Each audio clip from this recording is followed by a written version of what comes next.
Salut à tous, première vidéo sur cette chaîne. Alors là, c'est une nouvelle chaîne où je vais parler d'investissement, crypto, bourse, actions, immobilier, etc. Là, sur cette chaîne, on va vraiment parler principalement d'argent. Vous me connaissez peut-être pour mon autre chaîne où je parle d'expatriation aux Philippines. Cette fois-ci, on va un peu changer de sujet sur cette chaîne. Ça sera vraiment dédié à l'investissement. Alors, pour cette première vidéo, j'ai décidé de parler de la plateforme Jupiter, ou plus connue sous le nom de Jup. Donc le site web c'est jup.ag. Alors, qu'est-ce que c'est Jup? Pour ceux qui connaissent pas, c'est un échange décentralisé, un DEX sur Solana. Ça permet de faire quoi? Du coup, ça permet de tout simplement échanger des jetons sur la plateforme Solana.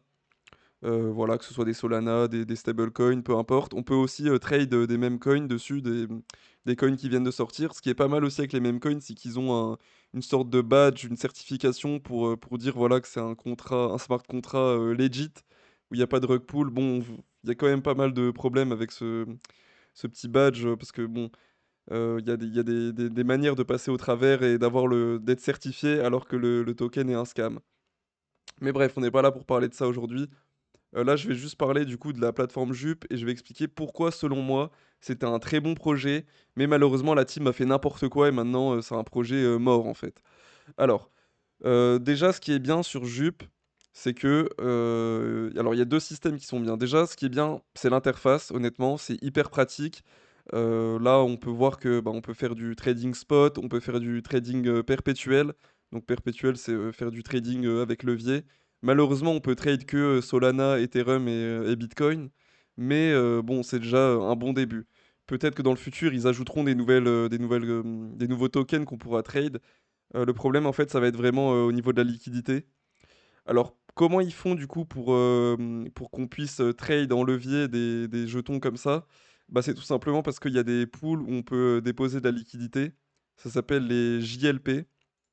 Donc, c'est ce qu'on voit ici, les Jupiter Liquidity Provider. Donc, il y a un token en fait qui est émis grâce à ces pools. D'ailleurs, on verra que le token a plutôt bien performé, mieux que le token natif de la plateforme, ce qui est assez incroyable. Donc là, on peut voir que le APY, donc le rendement chaque année est de environ 34% à l'heure où je tourne, donc le 17 mars 2025. Donc, et en plus, la performance du token est vraiment sympa. Donc pour le coup, c'est dommage qu'ils aient mis plus d'attention sur les tokenomics, on va dire, de leurs jetons de liquidité plutôt que de leurs jetons natifs. Mais bref. La plateforme Jup aussi, ce qui est bien, c'est donc leur système de vote. Alors, en gros, on va dire tous les mois, il y a un vote et vous pouvez aller voter. Pour voter, il faut stacker ses jetons Jup et il faut s'engager sur minimum un mois. Donc là, on peut voir un exemple. Là, j'ai un unstacking en cours, donc j'ai décidé de unstack 950 jupes. Et ça m'a pris, donc là, voilà, c'est écrit que ça prend 30 jours. Et là, il me reste 2 jours. Donc dans 2 jours, je récupère 950 jupes. Ça, c'était un airdrop que j'ai reçu il y a quelques semaines, en fait, parce que voilà, il y a des active staking rewards, donc c'est des airdrops en plus des airdrops qui ont été faits pour la plateforme. Là, c'est des airdrops vraiment qui sont faits pour les gens qui participent à l'écosystème en bloquant des jetons Jupiter sur la plateforme. En plus, le rendement est plutôt bon.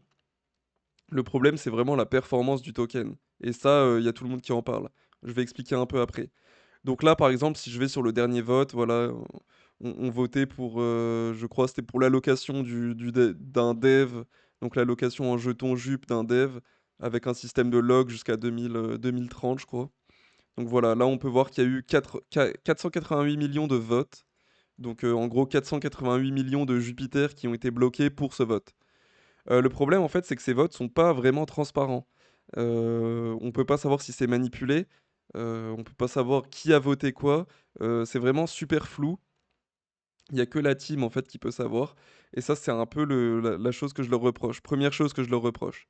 On verra que c'est pas la seule chose. Mais, voilà, c'est un peu le manque de transparence vis-à-vis de ces votes, et ça, ça a été remonté, en fait, dès le début. J'en ai parlé avec les devs, avec la team, au début du projet sur leur Discord.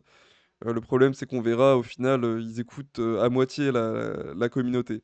C'est, également pour ça que j'ai décidé de plus participer à cet écosystème. Mais sinon, le système en soi et l'idée est bonne. Je pense que l'idée de, voilà, de devoir, bloquer ses jetons au minimum 30 jours pour pouvoir voter, sachant qu'après ça implique, des changements dans la supply, enfin ça implique des choses quand même assez importantes pour les holders de jupes. Donc, pour moi ça fait sens de bloquer pendant 30 jours. Heu, donc voilà, minimum 30 jours, de blocage pour ceux qui veulent participer au vote. Évidemment, plus vous bloquez de jetons, plus, vous avez de poids lorsque vous votez. Je pense là, si on ouvre en septembre, voilà, j'avais voté avec, l'équivalent de 12 000 jupes, sachant qu'à l'époque, le token était un peu plus haut que ce qu'il est aujourd'hui. Donc je vous laisse imaginer la somme que j'avais bloquée justement pour voter et il y avait vraiment des votes, assez importants. Notamment le vote de la, supply réduction, donc qui est passé. Donc en gros, ils ont, burn 30 de la supply totale. Mais on verra que même avec un burn aussi gros, donc là on se dit 30 de la supply des jetons qui est jetée à la poubelle, on se dit: «Bah, ça augmente la rareté de nos jetons, qu'on possède». Sauf qu'en fait pas du tout. On verra, dans le point après, parce qu'en fait la supply est déjà, incroyablement élevée de jupes. C'est ce qu'on va voir là maintenant. Si on se rend sur, CoinMarketCap, là, on peut voir que, donc la maximum supply, c'est 10 millions de jupes, 10 milliards pardon et en circulating, donc ce qu'il y a en circulation, c'est seulement 7 milliards, donc 70. Sachant qu'il y a quelques mois, on était plutôt à, il me semble 13 de la supply qui était en circulation et ça, comment on le voit? Bah, c'est très simple, donc là, si on regarde le graphique de prix, donc on a eu un ATH en avril.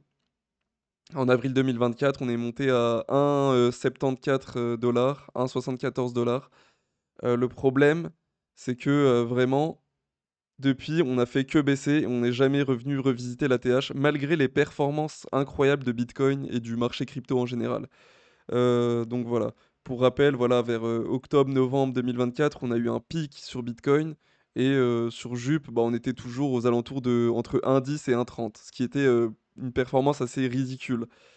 Là aujourd'hui, je vous en parle même pas, on est à 0,50. Donc là, voilà, faites-vous un screenshot avec les yeux de ce graphique. Et maintenant, on va passer en market cap. Et voilà, il n'y a rien qui vous choque là. On a fait un nouvel ATH en market cap. Donc on est monté à 3 milliards de market cap. Donc avant, souvenez-vous, j'ai dit on est monté à 1,74 1,74 dollars par token JUP et on était à peu près à 2,35 milliards de market cap. Et ensuite, on a fait un nouvel ATH au niveau du market cap, on est monté à 3 milliards. Et pourtant, donc là, on était à combien? On était le 1er février 2025 à 3 milliards de market cap. Et là, le 1er février 2025, on était à 1,03 dollars. Donc on était quasiment à la moitié de l'ATH. Pourtant, on a fait un nouvel ATH market cap. Bah, c'est tout simplement en fait parce que ils ont libéré des tokens, ils ont augmenté la supply en circulation. Donc en gros, il y a une inflation énorme. Une inflation, mais c'est pas une petite inflation, là, c'est une inflation de quasi x3 en fait. Même plus, je sais plus. Enfin, bref, il y a une inflation énorme. Et ah, je me suis trompé, je vais me corriger. Là, voilà, on était à 1,35 milliard de circulation et là, on est passé à 2,7 milliards de circulation. Donc on a fait x2 en fait sur la supply. Donc en gros, la valeur de nos jetons a été divisée par 2 au moment où ils ont libéré ces tokens. Ce que je trouve assez aberrant parce que honnêtement, c'est comme si aujourd'hui Bitcoin, il y en a 21 millions. Demain, on dit qu'il y en a 42 millions. Bah, le prix s'effondre et fait diviser par 2. Donc c'est là, pour le coup, vraiment, la team a fait n'importe quoi. Sachant que, le vote, quand les gens ont voté pour burn 30, bah, en fait, il y avait, sur le Discord, il y avait des débats, donc il y avait enfin des sortes de questions-réponses avec les développeurs et la communauté réclamait un burn beaucoup plus important que 30. 30, c'était clairement pas assez et là, on le voit, en fait, là, les 30, je me suis trompé tout à l'heure. La supply maximale était de 10 milliards et on est passé à 7 milliards. Donc en gros, ils ont brûlé 3 milliards de tokens, sauf qu'en fait, les 3 milliards, c'est même pas ce qu'on a en circulation en ce moment. Donc pour moi, c'est vraiment pas assez en fait le burn qu'ils ont fait, mais maintenant je pense que c'est trop tard honnêtement. Il y a un autre, tweet également qui m'a un peu choqué. Je vais vous montrer ça. Alors, si j'arrive à retrouver, voilà, c'est NFT Doctor, donc je vais vous retrouver le tweet. Donc voilà, en gros, le tweet, il dit, pour vous résumer rapidement, hein, pas besoin de tout lire, que en gros les développeurs, les devs sur Jup ont un salaire en token Jup d'environ 85 000 par mois. C'est énorme, sachant qu'ils ont aussi une autre compensation en stablecoin. Donc en gros, ils avoisinent les 100 000 par mois. Donc juste pour être membre de la team des développeurs. Et ça, c'est extrêmement controversé parce qu'en fait, vu qu'ils sont payés en majorité par des tokens Jup, s'ils veulent prendre leur profit, enfin s'ils veulent utiliser l'argent, leur salaire pour leurs dépenses du quotidien, ils vont être forcés à vendre. Et ça rajoute encore une fois une pression vendeuse sur le token, à qui, enfin je rappelle quand même que là on est à 0,50. Sachant que on a fait un nouvel ATH en termes de market cap et le prix était ridicule. On était à peine au-dessus des 1 $. Donc autant vous dire que là le token, je pense qu'il ne refera jamais d'ATH. Et je peux me tromper, mais honnêtement, je pense que le projet est mort. Là, il y a énormément de FUD sur le projet. Est-ce que c'est une bonne opportunité pour en acheter et investir et espérer un petit dernier scam pump? Pourquoi pas? Je me demande bien ce que ça va donner dans les prochains mois, mais honnêtement, moi, en tout cas, pour ce qui est du projet, moi, j'ai complètement perdu espoir dans la team. Et on sait toujours que quand il y a du FUD et que quand le token dump, ça sent pas bon pour le projet en général. Même si en réalité, le projet et le prix du token n'est pas du tout corrélé. Je vais juste, voilà, vous montrer le JLP, donc le token dont je parlais avant, qui est le token lorsqu'on participe à la pool de liquidité pour les perps sur la plateforme Jup. Voilà. En gros, c'est ça la courbe. On aurait espéré voir ça sur le token natif. Mais voilà, ça fait que augmenter. Bon, là, il y a eu une petite correction depuis le début du bear market, entre guillemets. Mais en tout cas, avec un rendement, donc un APY de 34%, franchement, c'est vachement sympa. Malheureusement, j'ai misé sur le mauvais cheval. Pas de chance. Voilà, la team fait un peu n'importe quoi, selon moi. Et voilà, on en arrive là. Donc, pour ceux qui ont du jupe, n'hésitez pas à me dire en commentaire ce que vous en pensez, ce que vous faites de votre position. Pour moi, j'ai liquidé mes jupes un peu avant que ça commence à cracher. J'avais une target. J'ai vendu un peu avant ma target, par peur que le token ne remonte pas parce que je voyais vraiment des très mauvaises infos, circuler sur Twitter et sur le Discord. Donc voilà, je vous souhaite une bonne journée ou une bonne soirée.